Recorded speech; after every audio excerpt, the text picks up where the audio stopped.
आज मैं आपके सामने जस्ट डायल कंपनी के बारे में बात करूंगा और कंपनी का रीज़न और रैशनल क्या है 600 के लेवल से 800 प्लस के लेवल पे आने का। तो ध्यान से इस वीडियो को समझना, क्योंकि इस वीडियो से आपको ये पता चलेगा एक बिजनेस टर्न अराउंड क्या होता है और ऐसे केस में कैसी कंपनीज को आपको आइडेंटिफाई करना है। तो इस वीडियो को स्टार्ट करते हैं और ध्यान से इसको सुनिए। जैसे कि कंपनी की आपने पिछले साल की पूरी ट्रांजैक्शंस चेक करी होंगी, Q1, Q2, Q3, Q4।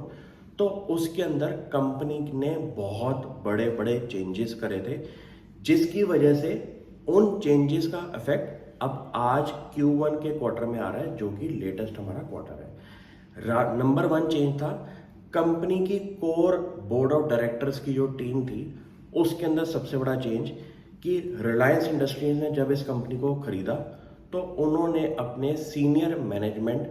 के 4 की प्रोफेशनल्स को इस कंपनी की बोर्ड की सीट में डाला। उनका अगर एवरेज एक्सपीरियंस मैं चेक करूं इंडस्ट्री का और एक्सपीरियंस इन रिलायंस इंडस्ट्री, तो वो मोर देन 15 ईयर्स का आ रहा था और वो कोर कंपनी के रिलायंस ग्रुप के एम्प्लॉयज थे। ऐसे लोग अगर एक कंपनी के अंदर घुसे जो कि एक स्ट्रगल कर रही थी अपने रेवेन्यू ड्राइवर्स और शेयर होल्डर रिटर्न के अंदर, तो ये एक की क्राइटेरिया होता है कि जब बिग मैनेजमेंट चेंज एक कंपनी में घुसे और उसके आफ्टर इफेक्ट्स थोड़े टाइम के बाद आपको दिखना शुरू हो जाए, तो इतना पता चल जाए कि एक बात तो पक्की है कि बिजनेस का स्टेबलाइजेशन शुरू हो चुकी है और अब बिजनेस टर्न अराउंड होने की गुंजाइश बन सकती है। अब इस केस में क्या हुआ है कि Q1 के अंदर कंपनी के ऑपरेटिंग एबिटा मार्जिन जो है वो 15% के आसपास के आ चुके हैं, जो कि लास्ट ईयर अराउंड 4-5% का था। कंपनी का जो बिगेस्ट एक्सपेंस है एक्सपेंसेस के अंदर, वो है एम्प्लॉय कॉस्ट, जो कि अराउंड 74% है हमारी total percentage of the revenue.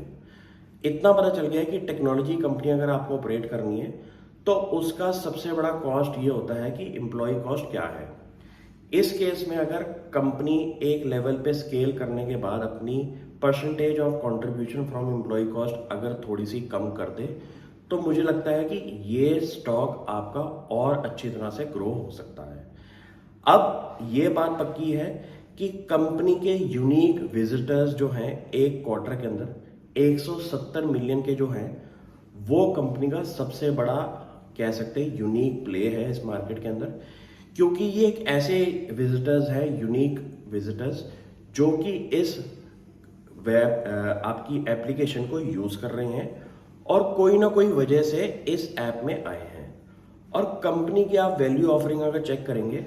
तो आप ये कह सकते हैं कि जस्ट डायल एक बेसिकली सुपर ऐप है, जहां पे डिफरेंट डिफरेंट वर्टिकल्स जो है वो बहुत ज़्यादा हैं, जिसकी वजह से हर यूनिक विजिटर के लिए एक बेनिफिट ज़रूर दिखाई देता है। जैसे कि अगर आपको कोई फूड रेस्टोरेंट के बारे में जानना है तो जस्ट डायल पे लोग जाएंगे, उसके रिव्यूज़ चेक करेंगे और वहाँ से आपको कुछ कूपन्स भी मिल सकते हैं अपने ऑर्डरिंग के लिए। आपको अगर टिकट बुकिंग करनी है तब आप जस्ट डायल पे जा सकते हैं और ये चेक कर सकते हैं कि कैसे डिफरेंट वेबसाइट्स के अंदर आपको डिफरेंट रेट्स मिल रहे हैं। तो एक kind of market place model जो इस कंपनी का है, उसमें एक विजिटर को एक ऐसी ऑफरिंग मिल रही है कि उसको डिफरेंट वेबसाइट्स पे जाने की जरूरत नहीं है। एक ही वेबसाइट पे 4-5 डिफरेंट वेबसाइट्स के रेट्स आ रहे हैं आपके टिकट बुकिंग के। तो आप एक कस्टमर पॉइंट ऑफ व्यू से अगर चेक करेंगे तो इतना आपको पता चल जाएगा कि अगर कोई बंदा जस्ट डायल पे जा रहा है तो उसको जो वैल्यू एडेड सर्विसेज मिल रही है कंपैरिजन के मामले में, वो काफ़ी बढ़िया है। जैसे कि प्लस आप एक लॉजिस्टिक सर्विसेज यूज करना चाहते हैं, सपोज आपका कोई D2C ब्रांड है और आपने एक छोटे लेवल पे काम शुरू किया है और आपको डिफरेंट डिफरेंट सिटीज के अंदर अपने पार्सल सेंड करने हैं, तो इस कंपनी के ऐप से आपको डिफरेंट डिफरेंट लॉजिस्टिक सर्विसेज के प्राइजेस आपको मिल जाएंगे, जिसमें से आप पिक एंड चूज कर सकते हैं। तो आप ये सोचिए कि जो भी कंपनी का वर्टिकल है उसके अंदर उन्होंने जो की फोकस रखा हुआ है वो है हमारे कस्टमर्स का,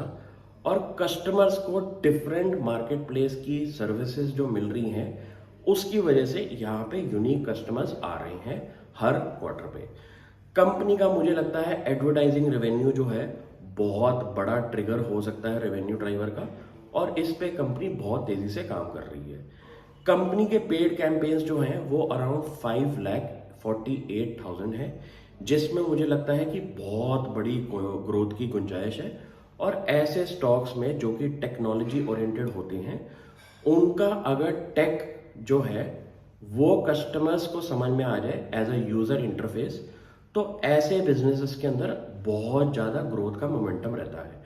क्योंकि ऐसे बिजनेसेस होते हैं जहां पे आपके फिक्स्ड एक्सपेंसेस जो हैं वो इतनी तेजी से नहीं बढ़ने जितने आपके रेवेन्यू बढ़ने हैं, और यहाँ पे ऑपरेटिंग लिवरेज का बहुत ज़्यादा फायदा हो सकता है इस कंपनी को। और मुझे लगता है कि जैसे जैसे कंपनी बिजनेस टर्न अराउंड की तरफ जा रही है और भी गुंजाइश बनेगी। कंपनी का जो पैट मार्जिन है वो अराउंड 33% का इस क्वार्टर का आया है, और टिपिकल मार्जिन अगर इस कंपनी ने ये मेंटेन करके रख दिया तो मुझे लगता है कि ये वर्ल्ड की दिग्गज जो कि टेक्नोलॉजी ओरिएंटेड कंपनीज हैं उसके मल्टीपल पे कंपनी खड़ी हो सकती है आने वाले फ्यूचर में। तो ज़रूरी नहीं है कि आपका स्टॉक आज नहीं चल रहा और फ्यूचर में ना चले। आपको अपने स्टॉक के ऊपर पूरे के पूरे की फैक्टर्स पे ध्यान देना है कि कंपनी की मैनेजमेंट चेंज हुई है, उनकी प्रोफाइल को आप ढंग से पढ़ें।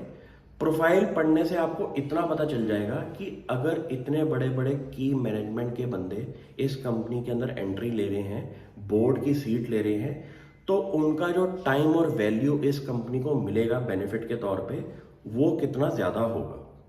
तो मैंने जब ये स्टॉक को शुरू किया था स्टडी करना,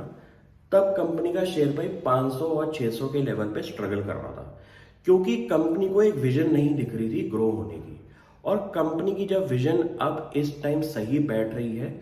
वहां पे मुझे एक कंपनी का ग्रोथ ड्राइवर अब दिखाई दे रहा है। तो कभी कभी आपका स्टॉक ऐसा हो सकता है कि सही चेकलिस्ट बनाने के बावजूद भी आपका स्टॉक ना चले,